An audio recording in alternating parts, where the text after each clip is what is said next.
오늘도 값없이 베풀어 주신 주님의 끝없는 은혜를 누리며 승리하는 꿈밀의 모든 분들이 되기를 소망합니다. 예수님은 하늘나라의 특성을 보여주는 이야기를 또 하나 들려주십니다. 이번에는 혼인잔치의 이야기입니다. 하늘나라는 마치 왕이 자신의 아들의 혼인잔치를 베푸는 것과 같다라고 합니다. 2절에 초대받은 사람들은요, 이미 왕이 이전에 초대해 놓은 사람들이에요. 그래서 이제 때가 되었으니 어서 오시라고 다시 그들을 부르는 이야기인 거죠. 그런데 그들은 다른 일정을 잡아놓고서 그 왕의 초청에 응하지 않습니다. 심지어 심부름을 온 종들을 잡아서 죽이기까지 했습니다.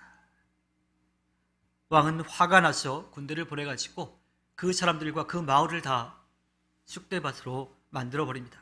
그리고 다른 종들을 보내어서 이번에는 만나는 사람마다 다 잔치의 자리에 초청하라고 합니다.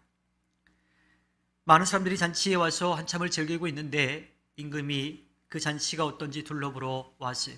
그런데 그 중에 한 사람이 이 예복을 입지 않고 앉아 있는 거죠. 예복이라고 하는 것은요, 이 잔치를 준비한 사람이 준비해 준 거예요. 그러니까 들어올 때 그 예복을 입어야지 들어올 수가 있죠. 근데 만약에 그 예복을 입지 않았다라면 들어올 수도 없고, 만약에 그렇게 들어왔다라면 잔치를 베푼 사람을 무시하는 그러한 행동인 겁니다. 그래서 임금은 종들에게 그를 끌어내어서 바깥 어두운 데로 끌고 가서 내던지라고 명령합니다. 그러면서 예수님은요, 부름받은 사람은 많지만 뽑힌 사람은 적더라고 말씀하십니다. 이번에는 바리새파 사람들이 예수님을 함정에 빠뜨리려고 찾아옵니다. 헤롯 당원들과 함께 찾아오는데, 헤롯 당원들은요, 헤롯 왕에게 잘 보이기 위해서 굽신굽신하고 있는 그러한 사람들이, 그들이 와서 예수님께 묻습니다. 황제에게 세금을 바치는 것이 맞는지 틀린지. 만약에 예수님이 세금을 바치라고 답하시면요, 이 로마 황제의 주권을 인정하는 게 돼요. 또 만약에 바치지 말라라고 하면 로마에 고발할 그런 구실을 얻게 되는 거죠. 황제에게 바치라고 한다면 예수님을 믿고 따르던 많은 사람들이 다 예수님께 등을 돌리고 떠나갈 겁니다.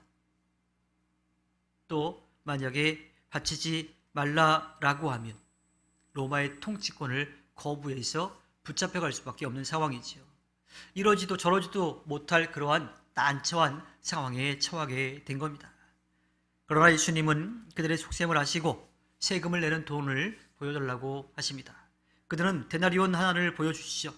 그러면서 예수님이 물으십니다. 이 초상은 누구의 것이며 적힌 글자는 누구를 가리키느냐. 이 데나리온 동전에는 로마 황제의 얼굴이 있었고요, 또 로마 글자가 새겨져 있었습니다. 그들은 황제의 것이라고 답합니다. 예수님은 황제의 것은 황제에게 주고 하나님의 것은 하나님께 돌려드리라고 말씀하십니다. 예수님의 이 말씀에 그들은 감탄하고서 돌아가지요. 오늘 우리가 함께 나누는 말씀에서 두 가지를 이야기해 볼 수가 있습니다. 혼인잔치의 비유를 통해서 예수님은 두 가지를 말씀해 주시는데, 하나는 하나님께서 누구나 다 부르신다라고 하는 거예요. 다 올 수 있도록 길을 열어 주셨습니다. 어쩌면 그래서 스스로 하늘나라에 들어갈 수 있다라고 생각했던 율법학자들, 바리새파 사람들, 당시의 유대교 종교 지도자들은 예수님의 말씀을 듣지 않았을지도 몰라요. 그들은 예수님의 복음을 거부했습니다. 거룩하고 이렇게 살아가고 있는데 거기에 고아, 아픈 사람, 가난한 사람, 세리, 창녀와 같은 죄인들과 자신들이 같은 자리에 앉을 수 없다라고 하는 거죠. 그들과 같은 그런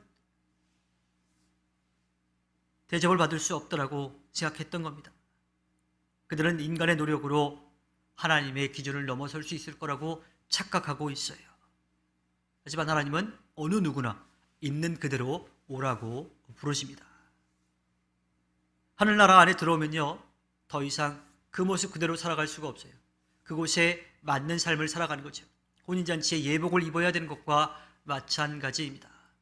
하나님께서 하늘나라에서 살 수 있는 예복을 준비해 주셨는데 그 예복을 입지 않는다면, 그 새로운 기준과 새로운 삶의 방식에 맞춰서 살지 않는다면 오늘 잔치에 초대됐지만 예복을 입지 않아서 쫓겨나는 사람과 같아질 수밖에 없습니다. 우리가 하나님의 은혜로 하나님의 다스림 안에 있다라고 하는 것을 인정한다면 그에 맞는 삶을 살아야 되는 거예요. 우리의 생각, 우리의 행동, 우리의 말이 달라져야 합니다. 그 은혜를 기억하면서 하늘나라의 국민답게 살아가야 합니다. 황제의 것은 황제에게, 하나님의 것은 하나님에게라는 말씀을 정치는 정치고 종교는 종교다라고 그렇게 해석을 해왔어요. 그런데 예수님의 말씀이 그러한 뜻이었다면요, 그 질문을 했던 사람들이 감탄하면서 돌아가지 않았을 거예요. 그 안에 다른 뜻이 있었기 때문입니다. 우리도 마찬가지지만 유대인들의 믿음에도 모든 것이 다 하나님의 것이라고 하는 것을 그들은 믿고 있었어요. 즉 로마 황제도 하나님의 것이라고 하는 겁니다. 따라서 예수님의 말씀, 황제의 것은 황제에게, 하나님의 것은 하나님에게라고 하는 것은요, 황제의 것이 있다면 그에게 주어라. 하지만 하나님의 것은 하나님께 드려라입니다. 즉 겉으로는 황제에게 주고, 황제권 황제에게 주고 하나님권 하나님께 드려라라고 그렇게 들리지만 실제로는 그 안에 담긴 뜻은 로마 황제도 하나님의 것이다라고 하는 뜻이 담겨 있는 거죠.